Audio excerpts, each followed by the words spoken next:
What But about people then, Matthew, who are listening to this conversation and they want to be where you are? They want to be passionate. They want to look at their life and know they're going in the right direction, but they're struggling to find the thing. We've already said how hard it is to know who you are sometimes, I think, in the modern world.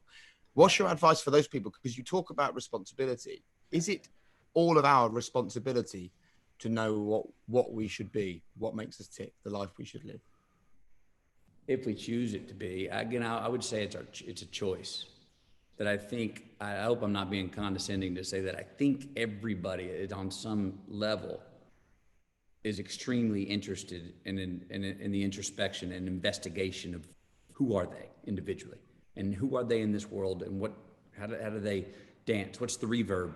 What they give out and what comes back? What's the supply and demand of the life we live every day? And it's in the relationship with the world. So then you break down the world, our careers, our time, families. You know, it's hard to know who you are and what you want to do. I write about this in the book. So first, take that pressure off yourself and start with process of elimination. Meaning like, God dang it, I'm not getting what I want. I don't know who I am. I don't know if I'm on the right track. All right, forget that. That's a big question to answer. Let's just eliminate the things in our life that we know don't feed our true selves. Who are those people, those places, those habits that we keep going? I keep having a hangover every time I'm with them. I'm not getting residuals from that relationship. I always like it on the come, but I don't like it on the go. You know, I like the approach, think I'm gonna make, I keep going to that place. Damn, why do every morning I wake up and I have a worse hangover in that bar, but I had the same drinks than I had in the other bar? Same drink, maybe it's the people, maybe it's the conversation, maybe it's the smoke in the air, I don't know. But start eliminating those things that don't seem to give us residuals. Think about it as ROI, return on investment. So if you eliminate enough of the things that we aren't and don't feed us, by process of elimination, mathematically, we will end up with better chance of things that we are, that do feed us, in front of us. So now, if we get to that spot, I think it's about saying or asking ourselves, all right, what do I have an innate ability to do? What am I naturally gifted at? Parlayed with, and what am I willing to bust my backside work ethic wise to be good at? So biology and giddy up, you know what I mean? If we can match those two, then I think we have a better chance of succeeding at least on a level that the proverbial Monday morning and Monday feels constructive. It doesn't mean we all become rich and famous. If we all only did what we loved, unemployment would be through the roof. So I'm not talking about do what you love. No, you can learn to really enjoy doing something that you may not love, but you can enjoy the feeling of being good at doing something well. And you do something well, you like to do it more. But if we can marry innate ability with giddy up, with work ethic, with I'm going to educate myself for that, or I'm going to work towards that, and I'm willing to outwork somebody else next to me, my competition, whatever, that's something that I have an innate ability for. I think that's the honey hole.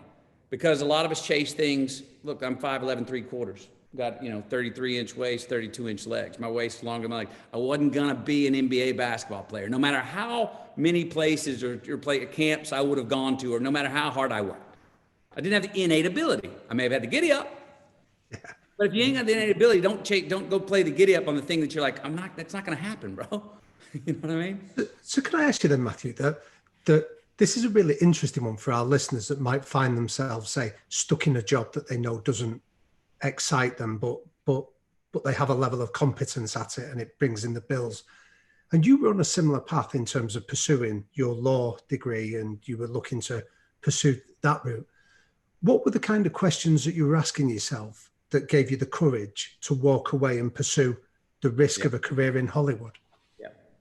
Well, I was a sophomore in college at this time, and the only thing I had ever thought I wanted to be, or had talked about with my family, or was expected to be, was a lawyer. And I was right on with that.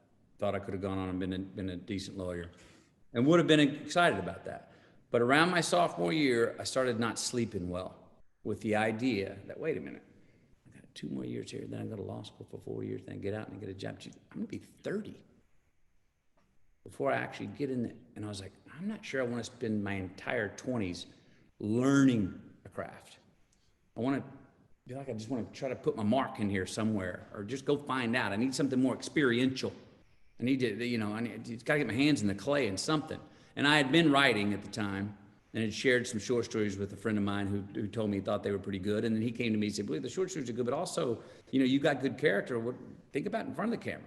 And I was like, no. A little, you know, it was just too avant-garde of a thought to be an actor. But I was able to say, yes, the storytelling business. So I have that phone call you brought up earlier to my dad, where I thought he was going to go, "You want to do what?" Meaning I was raised blue collar. You work your way up the ladder. The idea of going into the arts as a career, I thought he was going to go, "Son, you do that shit on Saturday afternoon as a hobby if you want, but you need to get a job that pays and blah, blah, blah, blah, blah." Well, he didn't. What he actually told me was, "Is that what you," once I said, "That's what I want to do," he goes, "Well, don't half-ass it."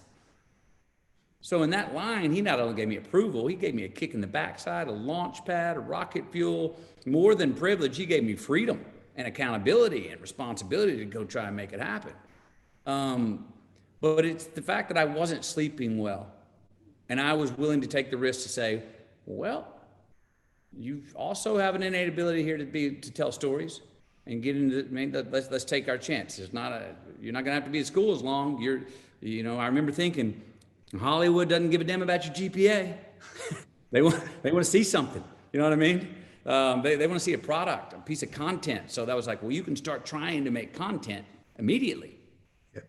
You know, even while you're here in school, try to. They're not looking at your ID to say, oh, we can't take that great piece of content because you're still in college. They'll take it from anybody, 5-year-old. You know what I mean? So I think it was a risk that I was wanting to take, but I felt I did have the innate ability to do it. Which brings up to risk takers then, Matthew, because I think that a lot of people will look for the path of least resistance. Yeah. They will always look for a reason not to take the risk, whether it's children, leaving college, whatever. What's your advice to those people? Yeah, like to take a risk or not. I can say this.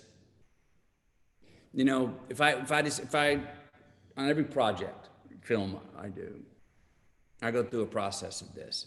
One, I'm looking for a character or a story that I'm like, whoa, I don't know what I'm going to do with this, but geez, I can't wait, right?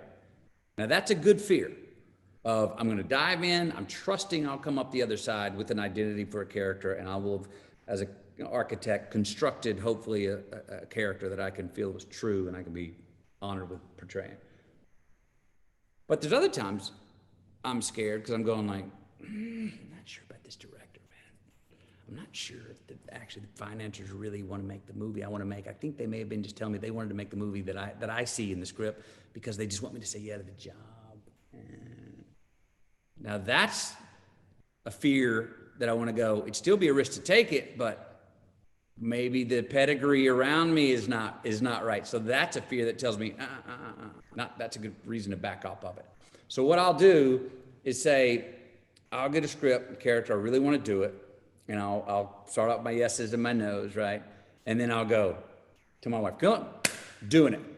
Starts in January, doing it. Get ready, so we're going to be over in Mauritius for 4 months, and we're going, and there we go, and I got to do it. And I sit in that state of mind, fully convinced, yes, for 10 days. And I then measure myself for that 10 days. Well, how many times did you start seeing the world through the eyes of this character, jotting down notes? You're already getting creatively turned on. What did 2 other opportunities come up in January that you already immediately said, nope, not doing it because I'm doing this other thing? Well, that's a good reason to usually say, yes, let's do it. But alternatively, dang it, 10 days go by. Man, I woke up in the middle of the night 3 times going, oh, I'm not sure about so-and-so in this movie. I'm not sure about that. Well, that's something to listen to as well. Maybe that's a reason not to. So then after 10 days, I go, now I'm going to live 10 days. No, I'm not doing it. Camilla, not doing it. Call off the trip. We're not going away. Now I measure that 10 days. Now what wakes me up at night? Did I wake up at night going, whew, I think you dodged a bullet there, buddy. Good move. Or did I wake up at night going, I have to play that character in this movie. I have to. No, I can't believe I let that go. Well, that then leads to a good reason to maybe go, let's do it. So to measure, to talk about commitment, to commit to yes to something, see how you feel, see what bubbles up. To commit to no, see what bubbles up. But convince yourself that it's happening. Yep. Then you're measuring about whether you should. Usually it's not foolproof, but it helps a lot on measurement of whether to take the risk or not. Please hit subscribe, hit the notification bell, give us a thumbs up, leave a review, but somehow get involved with the High Performance Podcast and become part of our growing community. Thanks for being part of the adventure.